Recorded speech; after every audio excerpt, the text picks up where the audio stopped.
wag kayong magdadalawang isip na humingi. At hindi ito po ang aming ginagawa. Sinasabi ko nga,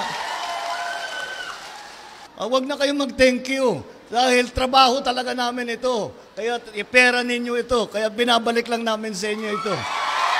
Itong sitwasyon po ninyo ay talaga ang kailangan natin tulungan ang inyong hanap buhay sa pagsasaka. Napakahalaga nito dahil pagka kayo'y nagsasaka, hindi po kayo nagpapakain lamang ng sarili ninyo at saka ng pamilya ninyo.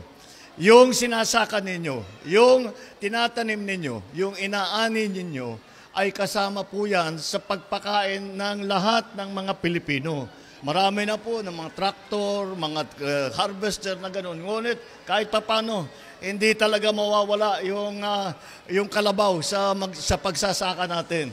Ngunit hindi lang po ito po ay bahagi lamang ng aming mahabaang programa. Patuloy po kung ano yung pangangailangan po na makakapagpaganda. Magbadala ng kaunting ginhawa at hindi nyo na inaalala kung paano nyo pinapakain ang inyong pamilya. Paano kayo maghahanap buhay? Paano kayo magkakaroon ng kaunting kita?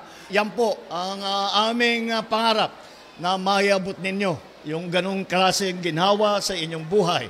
At nandito po ang pamahalaan. Pagka meron kayong pangangailangan, wag kayong magdadalawang isip na humingi.